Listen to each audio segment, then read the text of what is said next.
What's the biggest butterfly effect you've ever experienced? About 15 years ago, I was at home watching a movie when a thunderstorm hit my area and shut off my internet.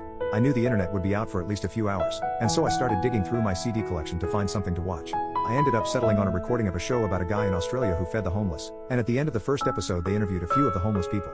Their names flashed up at the bottom of the screen as they were being interviewed, and when the third man started getting interviewed, I had to double take and rub my eyes in disbelief. This man had the same name as my long-lost brother who I hadn't seen in 20 years. The more I inspected his features, the more sure I became that this was my little brother who we lost in a flood all those years ago. I called the TV program as soon as the power went back on and got in touch with the guy, and he managed to track down my brother and passed on my phone number.